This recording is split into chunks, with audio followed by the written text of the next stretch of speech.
자, 성경 말씀 갈라디아서 1장 1절 5절까지 말씀을 함께 보겠습니다.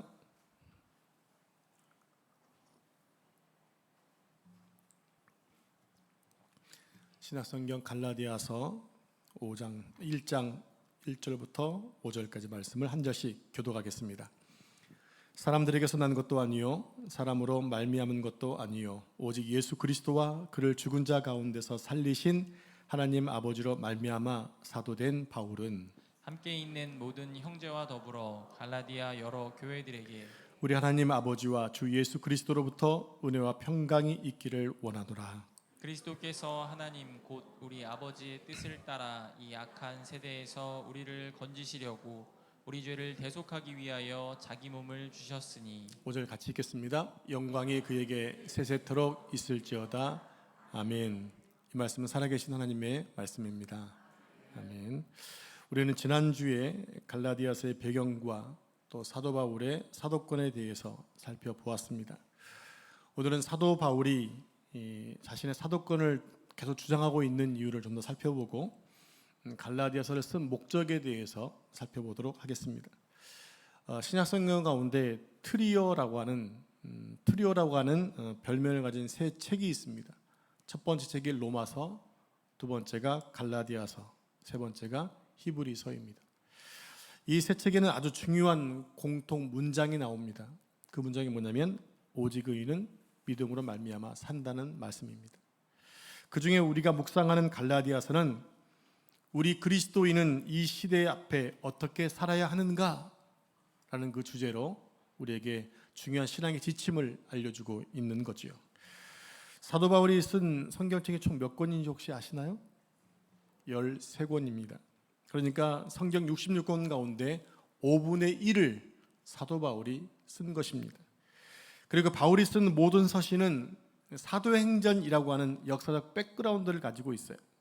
그러니까 사도 바울이 선교 여행을 하면서 교회를 세우고 그 교회들에게 편지를 보낸 것이 어디에 기록되어 있다?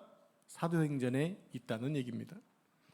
그 중에 사도행전 13장을 보면 이방 땅에 최초로 세워진 안디옥 교회가 있죠. 최근에 튀르키예 지진으로 인해서 그 교회가 무너지는 바람에 좀 아쉬움이 있지만 이방 땅에 최초로 세워진 교회가 수리아 안디옥 교회입니다. 자, 그 교회가 처음으로 선교사를 파송을 해요. 예루살렘 교회도 파송하지 못했던 선교사를 최초의 이방인 교회가 선교사를 파송하고 있다는 것이 되게 고무적인 일입니다. 자, 1절에 보면 안디옥 교회 지도자들의 이름이 쭉 나열이 되고 있어요. 우리 1절 말씀 같이 합독할까요? 시작. 안디옥 교회에 선지자들과 교사들이 있으니 곧 바나바와 니게르라 하는 시므온과 구레네 사람 루기오와 분봉왕 헤롯의 젖동생 마나엔과 및 사울이라. 아멘. 자, 이 말씀 보시면 제일 앞에 성경 좀 다시 띄워주세요. 제일 앞에 바나바가 있고 제일 마지막에 사울이 있습니다. 헬라 사람들은 이름을 기록할 때 장자순과 또 나이순으로 기록하지 않고 영향력에 따라서 이름을 기록합니다. 누가 큰 일을 하고 있는가에 따라서 이름을 순서대로 기록하고 있다고 그렇게 본다면 바나바가 지금 가장 교회에서 큰 영향력을 끼치고 있는 분이고 사울은 영향력이 그만큼 작다는 것을 우리가 알 수 있겠죠. 그러니까 그때까지 사울은 기독교 공동체 안에서 의심의 눈초리가 완전히 가시지 않았다는 얘기입니다. 사울이 개종을 하긴 했지만 그를 완전히 믿을 수 없었던 거예요. 자, 그런 인식 속에 사울의 이름이 제일 끝에 기록이 되어 있다는 겁니다. 그런데 안디옥 교회가 선교사를 파송하기 위해서 금식하고 기도한 후에 두 사람을 선택했는데 제일 중요한 사람과 제일 영향력이 낮은 사람이 뽑혔어요. 누군가요? 바나바와 바울이었습니다. 그러니까 제1차 세계 전도 여행의 중심 인물은 누구냐? 리더는 바로 사울이 아니라 바울이 아니라 바나바였음을 알 수가 있는 거죠. 자, 이렇게 두 사람은 갈라디아 지역을 목표로 해서 선교 활동을 합니다. 두 사람은 갈라디아의 여러 곳을 다니면서 복음을 전하고 믿는 자들 중심으로 교회를 세우고 또 그 교회들 전체를 가리켜서 갈라디아 교회라고 말하고 있다고 말씀을 드렸죠. 자, 갈라디아 지역에 지난번에 보였던 것처럼 비시디아 안디옥, 또 이고니온, 더베, 루스드라, 이 중심이 바로 갈라디아 내에 있었기 때문에 이들 교회가 어떤 교회다? 갈라디아 교회였다. 그 지역에 뭘 보냈다는 얘기입니까? 갈라디아서 편지를 보냈다는 이야기입니다. 여러분, 이것은 지금 까먹으시면 안 되는 거예요. 그들은 약 2년 동안 2240km 정도를 배와 도보로를 통해서 여행을 합니다. 그리고 복음의 여정을 마치고 다시 본 교회인 수리아 안디옥으로 돌아오게 되는데, 그래서 약 2년 동안 휴식과 안식을 취하면서 재충전을 합니다. 그런 가운데 바울의 마음 한켠에 갈라디아 교회에 대한 염려와 걱정이 생겼던 거예요. 아직 어린 갈라디아 교회들이 복음을 받아서 교회가 설립된 지 얼마 안 됐기 때문에 지도자들은 잘 가르치고 있는지, 성도들은 신앙에 성장하고 있는지, 교회가 안정된지 이런 염려가 생긴 거예요. 그래서 다시 갑니다.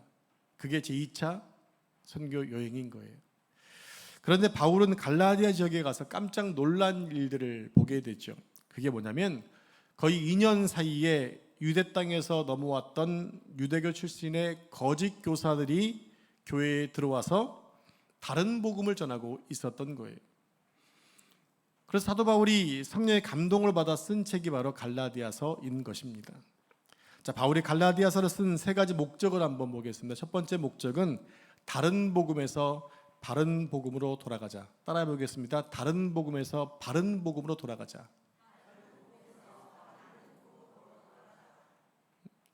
제가 좀 기가 좀 이상한가? 다른 복음에서 바른 복음이에요. 다시 시작. 다른 복음에서 바른 복음으로 돌아가자. 네, 갈라디아서 1장 6절에서 10절 말씀 보면 다른 복음이라는 단어가 4번 나오고 있어요. 네, 그것은 나중에 2주 후에 살펴보도록 하겠습니다. 왜 바울은 다른 복음에서 바른 복음으로 돌아가라고 편지를 쓴 것일까요? 이 갈라디아서의 실제 배경이 되는 성경은 어디냐면 사도행전 15장에 나옵니다. 사도행전 15장 1절 말씀 같이 우리 합독할까요? 시작. 어떤 사람들이 유대로부터 내려와서 형제들을 가르치되 너희가 모세의 법대로 할례를 받지 아니하면 능히 구원을 받지 못하리라 하니. 자, 유대교 거짓 교사들이 가르친 구원론이 뭡니까? 모세의 법대로 할례를 받고 율법을 지켜야 한다는 것이었어요. 다시 한번, 유대교 거짓 교사가 가르쳤던 내용이 뭐다? 다른 복음이 뭐였다고요? 모세의 법대로 할례를 행하고 율법을 지키는 것이다. 그래야 구원을 얻는다라고 말을 했어요. 그런데 이것은 사도 바울이 죽을 고비를 넘겨가면서 전했던 복음하고는 정다른 복음이었던 거예요. 갈라디아 성도들은 아직 어린 신자들이기 때문에 교회도 어립니다. 그리고 교회 지도자들도 이제 막 리더로 세워졌습니다. 그러니까 그들은 유대교 지도자, 유대교 교사들의 가르침에 대해서 고민할 수밖에 없었던 거예요. 사도 바울이 가르친 복음과 좀 다른 것을 아는데 그들이 구분이 안 되니까 고민하는 거예요. 도대체 누구 말이 옳은 것이야?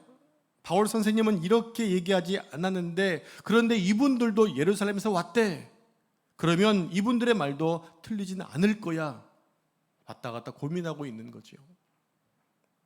자, 이제 2절을 보겠습니다. 2절 시작. 바울 및 바나바와 그들 사이에 적지 아니한 다툼과 변론이 일어난지라. 형제들이 이 문제에 대하여 바울과 바나바와 및 그 중에 몇 사람을 예루살렘에 있는 사도와 장로들에게 보내기로 작정하니라. 자, 바울과 유대인들 사이에 적지 않은 다툼과 분쟁이 일어났습니다. 지금 초대교회에 무슨 문제냐면 구원론의 문제로 인해서 큰 신앙 논쟁이 일어나게 된 거예요. 그래서 대표들이 중재에 나서서 이렇게 얘기하죠. 그러니까 서로 다투지 말고 우리 교회 모 교회인 예루살렘 교회에 계시는 장로와 사도들에게 이 문제를 한번 물어봅시다. 이런 결론을 맺은 거예요.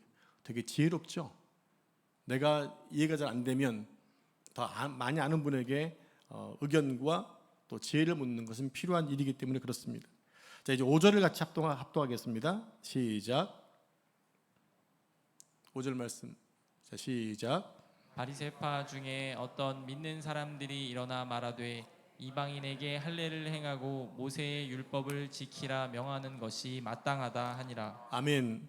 자, 이 말씀 보면 분위기가 묘하게 할례를 행하고 율법을 지켜야 구원을 얻는다는 쪽으로 쏠려지고 있는 것을 볼 수 있습니다. 그 당시 교회의 영향이 컸던 바리새파 사람들이 모세의 가르침을 무시할 수 없다. 그러니까 모세가 가르친 대로 이방인들도, 유대인이 아니라 이방인들도 할례를 받아야 구원이 완성된다고 하는 그 의견대로 지금 쏠려가고 있다는 얘기입니다. 이제 거의 이 신학 논쟁의 판세는 행위 구원 쪽으로 기울고 있어요. 바울이 전한 복음은 뭡니까? 은혜 복음이에요. 그런데 지금 유대인 거짓 교사가 얘기하고 있는 것은 행위 구원이거든요. 할례를 행하고 율법을 행해야 구원 받는다. 이 행위 구원 쪽으로 좀 기울어가고 있는 듯 보였고, 또 사실상 구원론은 절대 위기를 맞게 된 것입니다. 우리가 지금 계속해서 얘기하고 있는 게 구원론이잖아요. 여러분, 구원을 어떻게 받느냐라고 말씀을 드렸어요. 계속 강조한 것, 구원은 믿음으로 받는다. 하나님의 은혜의 선물인 믿음으로 구원받는다고 말씀드렸죠. 이것이 구원론이에요. 우리의 구원은요, 믿음과 은혜로 받는 거지 행위로 받는 것이 아니에요. 율법은 지키면 지킬수록 더 자신의 인간의 한계점을 지적받게 됩니다. 율법을 지키려고 했는데 더 큰 열등감과 죄의식을 느끼게 되는 거예요. 예를 들면 우리 흰 옷을 입고 온 분이 많이 계신데 여기에 먼지가 묻었어요. 그 먼지를 털어야 되잖아요. 왜? 눈에 띄니까. 근데 먼지를 떠는 게 뭐냐면 이 손에 먼지가 묻은 채로 털어내는 거예요. 그러면 먼지가 털릴까요? 더 묻을까요? 바로 그런 식이었던 얘기입니다. 율법은 우리가 지키려고 하면 할수록 자신의 인간의 한계점을 발견하게 되고 고발당하게 되는 거예요. 근데 그것을 이기는 게 뭐냐? 은혜라고 하는 거죠. 너희가 행위를 통해 구원받는 것이 아니라 하나님의 은혜야. 그 모든 죄를 사해 주는 것도 주님의 은혜지 너희 행위에 있다는 것이 아닌 것이 바로 우리의 은혜 구원이라는 것입니다. 자, 바리새파 사람들의 말을 들은 사람들의 반응이 이랬습니다. 그래 그게 정서적으로 맞는 것 같아. 우리 전통적으로도 맞고 또 우리 문화적으로도 맞는 거야. 그렇다고 우리가 예수를 부인하는 것도 아니잖아. 할례도 받고 율법을 지키는 것이 더 완벽한 구원일 수 있겠어? 라는 생각들을 하게 된 거예요. 이미 그들이 바른 복음에서 다른 복음으로 가 있는 거지요. 이때 베드로가 일어나서 이렇게 말합니다. 7절 같이 교독합니다. 시작. 많은 변론이 있은 후에 베드로가 일어나 말하되 형제들아 너희도 알거니와 하나님이 이방인들로 내 입에서 복음의 말씀을 들어 믿게 하시려고 오래전부터 너희 가운데서 나를 택하시고. 아멘. 그 당시 베드로는 실질적인 예루살렘 교회 지도자였습니다. 이 구원론 논쟁에 있어서 이제 마침표를 대표가 찍는 거예요. 자, 그 말씀 한번 나눠보겠습니다. 8절로 10절까지 말씀 한 절씩 저랑 교독하겠습니다. 또 마음을 아시는 하나님이 우리에게와 같이 그들에게도 성령을 주어 증언하시고 믿음으로 그들의 마음을 깨끗이 하사 그들이나 우리나 차별하지 아니하셨느니라. 10절 같이 읽습니다. 그런데 지금 너희가 어찌하여 하나님을 시험하여 우리 조상과 우리도 능히 매지 못하던 멍에를 제자들의 목에 두렸느냐? 네, 지금 베드로가 얘기하고 있는 마지막 11절 다시 한번 읽겠습니다. 11절 시작.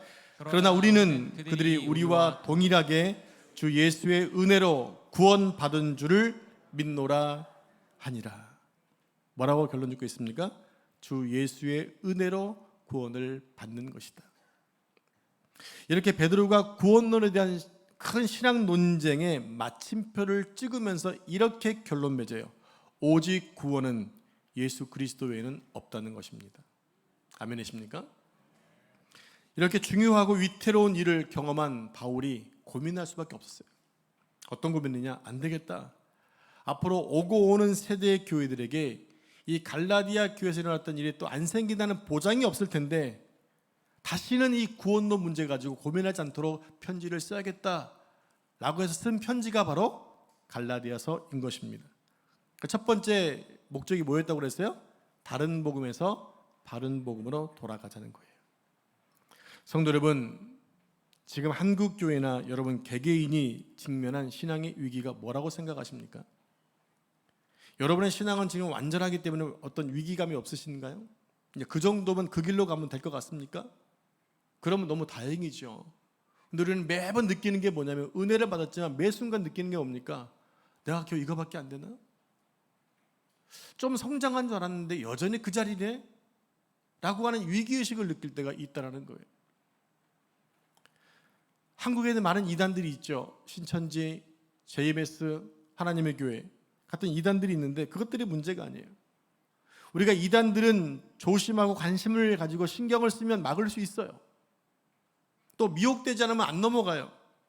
그런데 한국 교회와 우리 개개인이 당면한 위기가 뭐냐면 어느새 우리도 인식하지 못한 채 파고 들어와 있는 이미 신앙의 깊은 뿌리 가운데 들어와 있는 것이 뭐냐면요, 세속주의와 만본주의라는 거예요. 내 삶 속에 교회 안에 돈이 없으면 일이 이제는 진행이 안 된다라고 얘기합니다. 여러분 예전에는 교회 세울 때 무릎만 있으면 된다고 얘기했어요. 무릎만 있으면. 믿음과 무릎만 꿇으면 교회가 된다고 얘기했고 선교가 된다고 얘기했어요. 근데 지금은요 반드시 뭘 집어넣습니까? 돈이 없으면 안 된다는 의식이에요. 어떻게 보면 틀린 말이 아니잖아요. 그죠?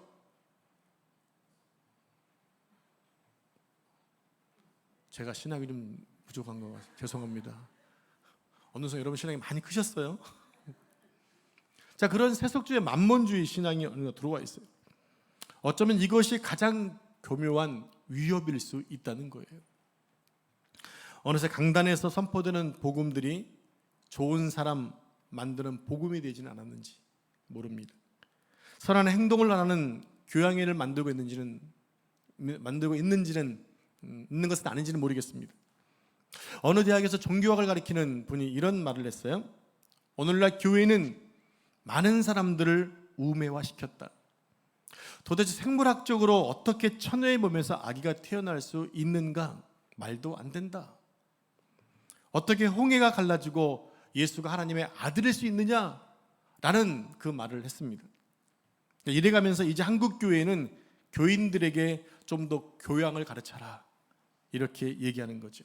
그래서 교양회를 만들어야 한다는 거예요. 기독교인의 상식이 안 된다는 거예요. 너무 한쪽에 쏠려 있다는 거예요.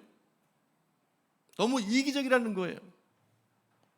네, 때론 이기적인 것이 여러분들 진리일 수 있어요. 여러분 진리인 건 여러분들 이기적인 마음을 가져야 돼요. 변질돼서는 안 되기 때문에 그런 거예요. 여러분 은혜로 구원받는다는 것 이게 문제 있나요? 내가 할 수 없으니까 은혜로 받는 게 이게 문제가 있는 건가요? 은혜가 있기 때문에 내가 이 자리에 앉아 있다는 것 감사한 일 아닌가요? 그런데 그분의 얘기로는 그게 말이 안 된다는 얘기예요. 그건 상식적이지 않다라는 얘기예요. 교양인일 수 없다라는 거예요. 여러분 우리가 이 말에 절대로 동의할 수 없는 이유가 있어요. 교회는요 교양인을 만드는 게 아니에요. 교회는 신앙인을 만드는 거지 교양인을 만드는 것이 아닙니다. 서로 우리가 교양이 좀 부족하다 하더라도 예수 그리스도는 하나님의 아들이시고 오직 예수님만이 우리에게 구원을 주신다는 이 사실은 절대로 변하지 않는다는 것을 여러분 아셔야 한다는 얘기입니다. 그리고 그것을 여러분 주장할 수 있어야 한다는 얘기예요. 사랑하는 성도 여러분, 오늘날 선포되는 많은 복음 속에는요 지난 수십 년간 성공이라는 미명 아래 복음이 그저 예수 잘 믿으면 좋은 대학 진학하고 예수 믿으면 복 받고 형통하고 예수 믿으면 승진하고 예수 믿으면 무병장수하는 듯 복음이 이런 세속의 이익을 증진시키는 수단으로 쓰여졌다고 하는 거예요. 그게 바로 뭐냐? 다른 복음이었다라는 얘기예요. 반대로 볼까? 반대로 명문대학에 못 들어가고 재수 삼수하고 승진 못하고 병이라도 들면요 신앙생활 잘못한 것으로 지탄받기가 쉬운 세대가 돼버렸어요. 그래서 아프단 말도 못해요. 왜 아픈데 아픈다 말도 못하죠? 예수 잘 믿으면 안 죽나요? 아니잖아요. 하나님께서 나의 삶을 이끌기 때문에 그 가운데 하는 역사가 있고 나라가 있음을 우리가 안다면 실망할 필요가 없음에도 불구하고 이미 한국교회가 그렇게 흘러갔기 때문에 성공과 번영이라는 시대로 흘러갔기 때문에 그렇게 얘기하면 신앙이 없는 것처럼 지탄받기 쉬우니까 안 하는 거예요. 제가 7월 첫 주 맥주 감사 주일에 무교절을 잠깐 설명하면서 우리 신앙생활 속에 누룩을 없애야 한다는 말씀을 드렸습니다. 기억나시나요? 예수님이 신앙의 핵심 아닙니까? 핵심? 근데 이게 핵심인데 오랜 세월과 오랜 역사 속에서 우리가 잘 인지하지 못하는 가운데 우리의 신앙의 절대 가치이신 예수님에게 이끼가 끼기 시작했어요. 거기에 문화가 덮이고 거기에 교회의 전통이 덮이고, 그래서 이제는 인간의 힘으로 깰 수 없는 딱딱한 껍질이 예수님 앞에 덮여져 있다는 거예요. 그래서 어느 순간 성공을 말하지 않고 위로와 격려가 빠진 설교하면 사람이 듣기를 싫어하는 시대가 돼버렸어요. 그래서 어느 순간부터 목회자들이 지혜롭게 한 거죠. 십자가와 회개하면, 회개를 선포하면 잘 안 듣는구나 하니까 그 말 안 하는 거예요, 일부러. 여러분들도 십자가 복음을 전하고 회개와 책망하면 여러분도 눈 감거나 외면하지는 않으시나요? 여러분, 그것을 받는 게 복이에요. 설교를 통해 내 신앙을 진단받는 게 너무너무 중요한 거예요. 여러분, 설교 시간은요, 복 받는 시간이 아니라 주의 말씀을 일방적으로 받는 시간인 거예요. 타협의 시간이 아니에요. 근데 어느 순간부터 서로 타협을 해버려서 이게 문제가 되는 거죠. 이미 바른 복음을 떠나 다른 복음에 취해 있는 것입니다.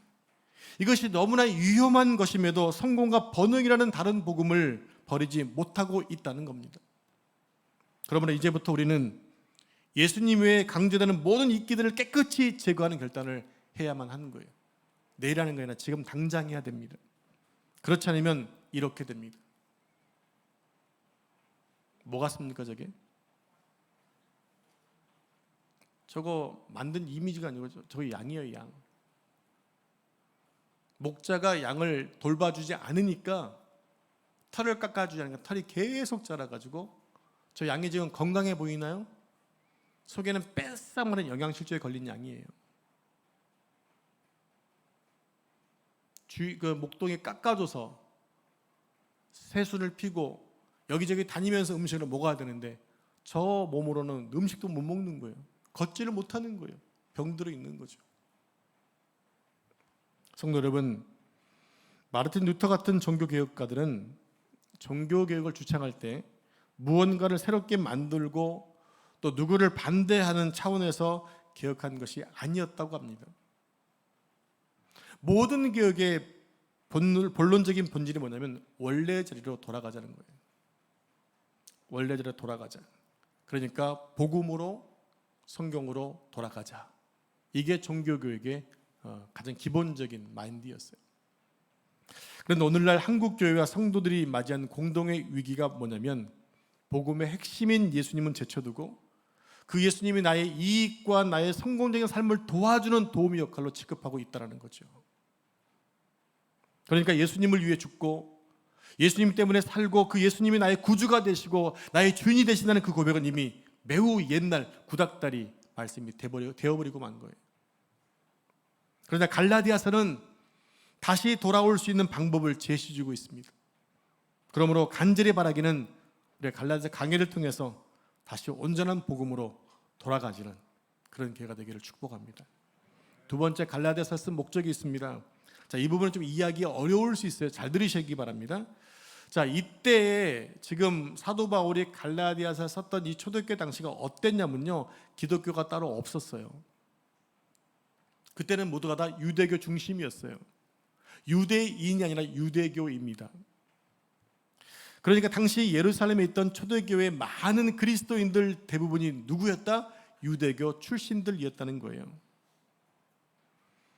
그들은 유대교와 그리스도교의 차이를 거의 인지하지 못하는 거예요. 그들은 그리스도의 복음을 유대교의 연장 정도로만 이해했던 것입니다. 그러나 갈라디아 교인들은 상황이 달라요. 왜냐하면요, 그들은 이방인이거든요. 혈통적으로 이스라엘 백성이 아니에요. 그런 그들이 복음을 받아들였어요. 그래서 어떤 의미에서 그들은 유대교와 그리스도의 복음을 가장 분명하게 구별하고 믿어야 되는 그런 사람들이었던 것입니다. 자, 유대교는 구원받는 조건이 뭐라고 그랬습니까? 할례와 율법을 지키는 것이다. 그러나 바울의 보는 복음은 그것이 아니었다는 거죠. 바울은 구원받는 것은 오직 자기의 죄를 마음으로 고백하고 세례를 받고 하나님의 백성으로 살기 위해 성령의 인도하심을 따르는 것이다. 이것이 바울이 얘기하고 있는 은혜 복음이거든요. 그러니까 유대교는 할례를 받고 율법을 지키는 것이지만 기독교는 하나님의 은혜를 받아 회개하고 성령의 인도하심을 따라가는 것입니다. 그러니까 유대교는 복음이 오기 전까지 임시적으로 주어진 이 어음과 같은 종교였다는 거예요. 그러니까는 유대교가 있어야 당연하게 기독교가 있게 되어진 거죠. 그러나 갈라디아 성도들은 이 차이를 알지 못하는 것입니다. 여러분 같으면 수백 년 믿어왔던 것과 이제 막 시작된 것 중에서 어느 것을 더 신뢰할 것 같습니까? 수백 년 전통을 가진 신앙을 여러분들 신뢰하시겠습니까? 아니면 지금 바로 생긴 것을 신뢰하겠습니까? 많은 사람들은 하나같이 오랜 전통을 신뢰하는 거죠. 무엇인가 진리니까 수백 년을 이어온 거 아니겠어라는 생각이 기본적으로 있거든요. 우리가 구원받았다는 사실을 우리가 인정하고 있지만 실은 구원받았다는 그것이 흔적이 어떻게 확 눈에 드러나지 않잖아요. 눈에 잘 보이지 않습니다. 예를 들어 볼까요? 마음과 중심으로 회개한다는 것이 어떤 것인가? 또 얼마나 울어야 온전한 회개가 되는 것인가? 어떤 기준점이 없잖아요. 여러분 구원 받으셨나요? 근데 어떤 흔적으로 아시는 거죠?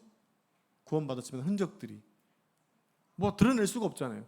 마음도 보여지지 않잖아요. 무엇인가 드러낼 만한 확인할 만한 것이 눈에 안 보인다라는 거예요. 근데 유대교는 드러나요. 뭐냐? 기도하는 시간이 정해져 있어요. 하루에 3번 기도로 올라가는 것입니다. 때에 따라 뭐합니까? 금식도 합니다. 그것들이 바로 구원받은 조건이라면 당연히 우리는 뭐로 가겠어요? 눈에 보여지는 것으로 갈 수밖에 없는 거죠. 그런데 이것보다 더 근본적인 문제가 있었어요. 그게 자꾸 충돌하는 거예요. 그게 뭐냐면 예수 그리스도를 어떻게 고백하고 수용하고 인식하느냐에 따라서 이 접합점을 찾아야 되는데 점점 가면 갈수록 간격이 커지더라는 거죠. 자, 예수님 믿는 사람이 이렇게 얘기합니다. 예수가 바로 구약에서 예언한 메시아이시다. 이분이 우리를 구원하신 우리의 구원자다라는 고백이 너무나 선명하잖아요. 근데 유대교는 그게 아니에요. 아니다. 예수는 그저 모세와 엘리야처럼 있다는 것은 좀 높은 선지자일 뿐이지 반드시 구원은 할례와 율법을 지키는 것이다. 이렇게 얘기합니다. 접합점이 없잖아요. 우리는 예수님만이 구원자인데 그들은 예수님은 그냥 일개 선생일 뿐이에요. 우리가 양보해야 됩니까? 양보할 수 없는 거죠. 이게 가장 유대교와 기독교의 큰 간격이었던 얘기입니다. 자, 이런 근본적인 문제에서부터 신학적인 충돌이 일어나니까 그런 유대교로부터 예수님을 따르는 무리들이 처음엔 조그만 분파로 모이다가 떨어져 나와서 뭐가 됐느냐? 기독교가 된 거예요. 그러니까 유대교와 기독교의 차이를 분명하게 구분하기 위해서 사도 바울이 갈라디아서를 썼다는 얘기입니다. 자, 3번째입니다. 오직 그리스도만이 우리에게 구원을 주신다. 그 외에 다른 복음은 있을 수 없다. 그분만이 우리를 율법의 멍에로부터 자유케 하신다라는 것을 전하기 위해 이 갈라디아서를 썼다는 것입니다. 자, 우리와 함께 요한복음 8장 32절 같이 합독하겠습니다. 시작. 진리를 알지니 진리가 너희를 자유롭게 하리라. 아멘. 자, 진리가 우리를 뭐 한다고 했습니까? 자유케 한다고 했습니다. 그리고 그 우리를 자유케 하는 이 진리가 누구냐? 바로 예수 그리스도라고 말씀하고 계세요. 요한복음 8장 36절을 보면 그러므로 아들이 너희를 자유롭게 하면 너희가 참으로 자유로우리라. 예수 그리스도가 너희를 자유롭게 하면 너희가 참으로 자유로우리라. 여러분 죄에 대해서 여러분 자유하십니까? 여러분 죄에 대해서 여러분 자유하신가요? 왜 아멘을 못 하시죠? 이미 예수님을 여러분 믿고 계신데 왜 자유하지 못하시죠? 그러니까 공부가 필요하죠. 여러분은 우리가 지금도 내가 아멘 못하는 이유는 뭐냐면 율법에 포함되어 있기 때문에 그러는 거예요. 죄에 대해서 자유한다? 나 어제도 죄를 졌는데 오늘 아침에 일어나서 짜증내고 힘들게 하고 왔는데 그런 부분이 나를 짓누르니까 죄에 대해서 자유한다는 말을 해도 아멘을 못하는 거예요. 이미 우리가 예수 그리스도가 이미 우리를 자유롭게 한다는 말씀을 듣고 아멘도 하시면서 불구하고 죄에 대해서 자유냐 물어보니까 여러분 아멘을 못 하세요. 지금 이런 상황이 바로 갈라디아 성도가 느끼고 있는 고민이었다는 얘기예요. 그러니까 바울이 얘기하죠. 제가 지금 설교하지 않습니까? 진리가 우리를 자유롭게 한다는 거예요. 어떤 죄도 우리를 억누르게 할 수 없다는 거예요. 이게 복음이라는 겁니다. 그러니까 죄를 짓고 살자는 것이 아니라 당연히 예수 그리스도 믿게 되면 죄를 멀리할 수밖에 없는 상황이 오게 된다는 거예요. 그게 성화의 과정인 거죠. 그러니까 예수 그리스도만이 희망 없는 세상에서 유일한 해답이 되고 우리의 소망이 되고 반석이고 구원이라는 사실입니다. 자, 이 문제는 우리가 생명을 걸어도 타협할 수 없는 우리 한국교회와 우리 성도들이 이 땅에서 견고하게 세우고 주장해야 될 진리라는 사실입니다. 예수님만이 소망이고 예수님만이 복음입니다. 성도 여러분, 복음 외에는 답이 없습니다. 여러분, 복음 외에는 우리를 구원할 방법이 아무것도 없습니다. 여러분, 이 사실을 여러분 확실하게 믿으시고 자유하시기를 축복합니다. 이제 사도 바울의 사도권에 대한 부분을 조금만 더 생각해 보겠습니다. 유대교 출신의 거짓 교사들이 갈라디아 교회인들에게 이렇게 말을 하는 거예요. 여러분들에게 이런 말까지는 하지 않으려고 했는데요, 이제 꼭 해야 될 때가 됐어요. 사실 2년 전에 이곳에 와서 여러분의 복음을 전했던 바울은요, 진짜 사도가 아니에요. 그냥 가짜예요. 이렇게 얘기한 거예요. 이렇게 거짓 교사들이 사도 바울의 사도권에 대해서 시비를 걸었던 것이에요. 그래서 사도 바울이 갈라디아서 1장 1절에 자기의 사도권에 대해서는 그렇게 주장하고 있는 거죠. 우리 함께 갈라디아 1장 1절 말씀을 같이 큰 목소리로 합독하겠습니다. 시작. 사람에게서 난 것도 아니요 사람으로 말미암은 것도 아니요 오직 예수 그리스도와 그를 죽은 자 가운데서 살리신 하나님 아버지로 말미암아 사도된 바울은. 자, 바울은 왜 이처럼 사도권에 대해서 강력하게 주장하고 있는 것일까요?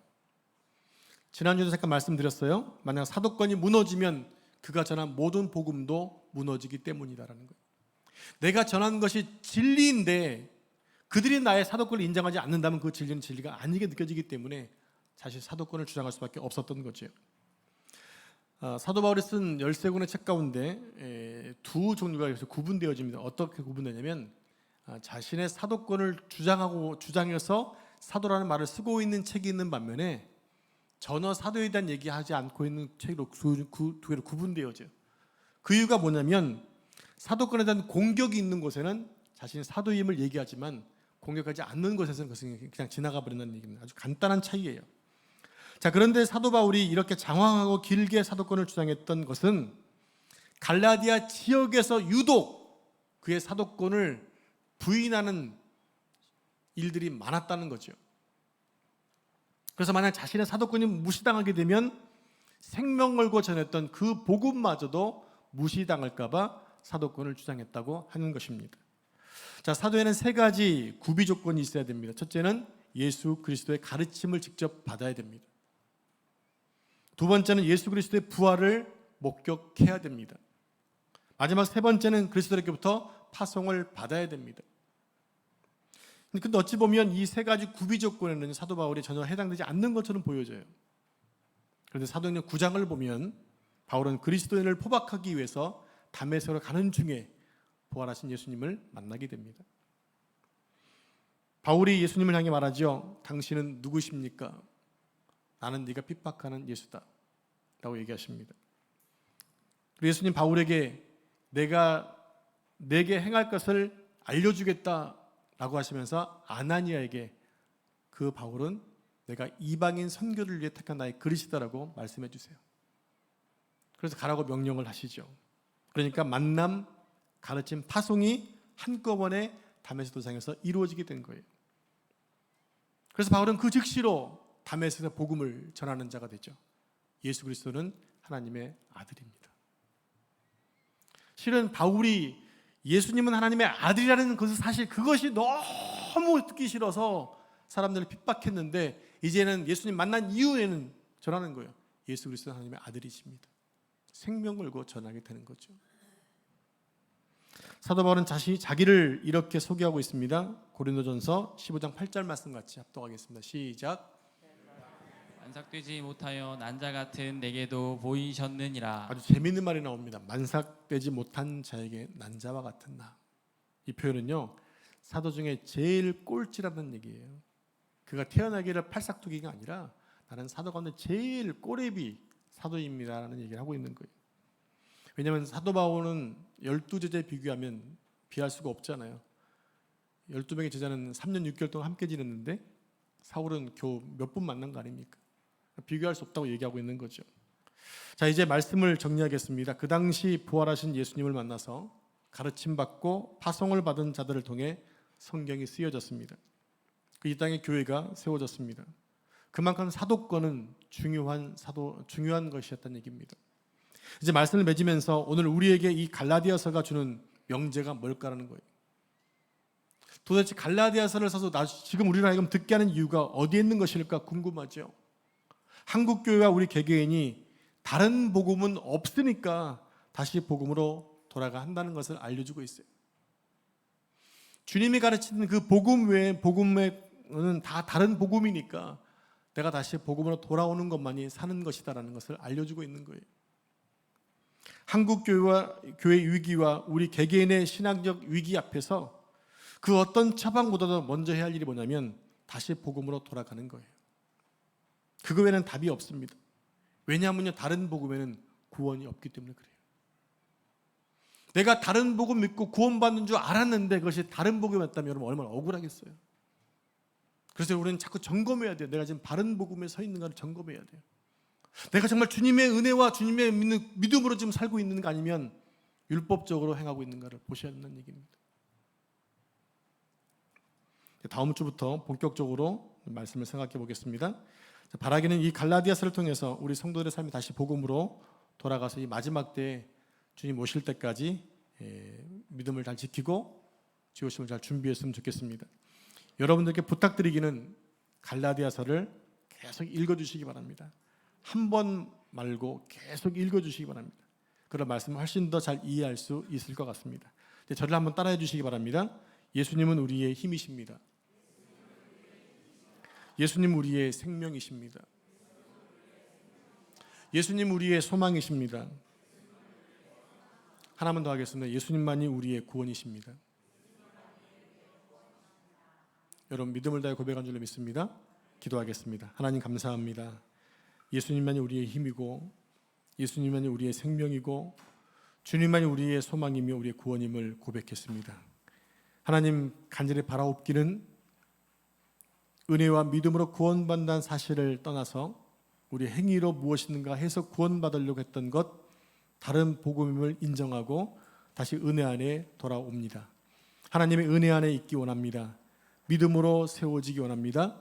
우리의 믿음을 통해 구원의 확신을 가지고 주님을 기뻐하는 삶을 살 수 있도록 축복해 주옵소서. 이 모든 말씀 거룩하신 예수님의 이름으로 기도합니다. 아멘.